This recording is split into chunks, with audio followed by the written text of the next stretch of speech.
رزق کے سلسلے میں توکل شرعن اور عقلاً لازم و ضروری ہے، اور صوفیہ کے نزدیک رزق کے سلسلے میں جو توکل کرنے کا حکم ہے، اصل توکل سے مراد بھی یہی ہے۔ توکل سے مراد رزق کے بارے میں توکل کرنا ہی ہے، اور اس کتاب میں اسی کے بارے میں بحث ہے کہ رزق کے بارے میں توکل ہونا ضروری ہے، اور رزق کے بارے میں توکل کو سمجھنے سے پہلے، رزق کے بارے میں توکل کے مفہوم کو سمجھنے سے پہلے اس بات کو سمجھنا ضروری ہے کہ رزق کی قسمیں کتنی ہیں، رزق کے اقسام کو سمجھنا ضروری ہے۔ تو اس کے لیے ضروری ہے کہ بندہ سمجھے کہ رزق کی 4 قسمیں ہیں۔ رزق 4 اقسام پر مرتب ہوتا ہے۔ پہلا رزق مضمون، دوسرا رزق مقسوم، تیسرا رزق مملوک اور چوتھا رزق موعود۔ رزق مضمون سے مراد وہ غذا اور وہ اشیاء ہیں جس سے انسان کا بدن قائم رہ سکے، انسان کا بدن مضبوط رہ سکے، انسان کا بدن ثابت رہ سکے۔ اس سے تمام اسباب دنیاوی مراد نہیں ہے، دنیاوی ساز و سامان مراد نہیں ہے، اور دنیاوی دیگر مال اور ذرائع اس سے مراد نہیں ہے، بلکہ صرف انسان کا بدن قائم رہ سکے وہ رزق مضمون کہلاتا ہے۔ اس رزق کے متعلق توکل کرنا بندے پر واجب ہے، کیونکہ جب اللہ تبارک و تعالیٰ نے بندے کو اپنی خدمت اور عبادت کے لیے مکلف بنایا ہے تو وہ ضرور اس بات کا ضامن اور کفیل ہے کہ بندے کے جسم کو قائم رکھنے کے لیے اس کو رزق مہیا کرے، اس کو رزق عطا کرے، بندے کو اپنے جسم کے قائم رکھنے کے لیے رزق عطا کرے، اس کا وہ ضامن ہے، اور تاکہ بندہ عبادت کر سکے، اس کی عبادت بجا لا سکے، اس کے لیے ہمت دینا، اس کے لیے طاقت دینا، یہ اللہ کا ذمہ ہے، ضرور وہ اس بات پر ضامن اور کفیل ہے۔ تو اس توکل کا یقین رکھنا، اس توکل کو قائم رکھنا بندے کے دل میں رزق مضمون کے متعلق یہ واجب ہے۔ اگر بندہ اس طرح سے سوچے کہ میرا جسم قائم رکھنے والا ہی میں ہوں یا کوئی اور چیز ہے، تو وہ اس کے لیے سراسر گمراہی کا سودا ہے۔ بعض مسائق کرامیہ نے اس تعلق سے اپنے مسلک کے مطابق، اس توکل کے تعلق سے، رزق مضمون کے متعلق توکل کے تعلق سے بڑی اچھی گفتگو کی ہے،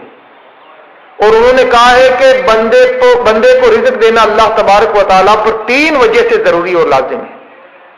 اور انہوں نے تینوں وجہ بیان کیے۔ لیکن کرامیہ کا یہ مسلک درست نہیں ہے،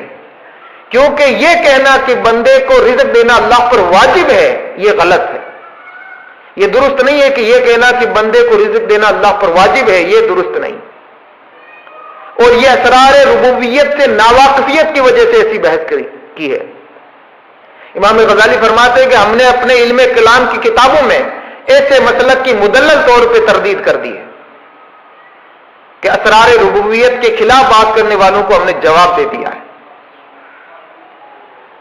تو رزق کی 4 قسموں میں سے پہلی قسم رزق مضمون ہے، جو وہ غذا اور وہ اشیاء ہیں جن سے انسان کا بدن قائم رہ سکے۔ دوسرا رزق کا دوسرا درجہ ہے، رزق کی دوسری قسم ہے رزق مقسوم۔ یہ وہ رزق ہے، اس سے مراد وہ رزق ہے، وہ حلال چیزیں ہیں جو اللہ تبارک و تعالیٰ نے بندے کی مقدر کر دی ہیں، بندے کی قسمت میں درج فرما دی ہیں، اور لوح محفوظ میں اسے لکھ دیا ہے، لوح محفوظ میں اسے تحریر فرما دیا کہ بندہ یہ کھائے گا، یہ پیے گا، یہ پہنے گا، یہ اڑے گا، یہاں رہے گا، یہاں چلے گا، جو اللہ تعالیٰ نے لوح محفوظ میں درج فرما دیا ہے۔ رزق مقسوم کی مقدار اور وقت معین ہے، نہ اس میں کمی بیشی ہو سکتی ہے اور نہ تقدیم و تاخیر ہو سکتی ہے۔ رزق مقسوم جس قدر مقدر میں ہے وہ تحریر کیا جا چکا ہے، وہ لوح محفوظ میں لکھ دیا گیا ہے، اس کا وقت بھی اور اس کا کم یا زیادہ ہونا بھی سب درج فرما دیا گیا۔ اللہ کے نبی صلی اللہ علیہ وسلم نے ارشاد فرمایا، الرزق مقسوم مفروغ منہ لیس تقوی تقی بزائدہ ولا فجور فاجر بناقصہ، کہ رزق مقسوم، رزق جو قسمت میں درج فرما دیا گیا ہے، جو لوح محفوظ میں لکھ دیا گیا ہے، وہ تقسیم کر دیا گیا ہے، اور قلم قدرت اسے تحریر کر کے فارغ ہو چکا ہے۔ اب کسی متقی کا تقوی، کسی پرہیزگار کی پرہیزگاری نہ اسے زیادہ کر سکتی ہے، اور نہ کسی فاجر کا فسق و فجور اسے کم کر سکتا ہے، نہ کسی گنہگار کے گناہ اس رزق کو کم کر سکتے ہیں، اور نہ کسی تقوی شعار کے تقوی بازی اس کو زیادہ کر سکتی ہے. وہ تقسیم کر دیا گیا ہے، قلم قدرت اسے تحریر کر کے فارغ ہو چکا ہے.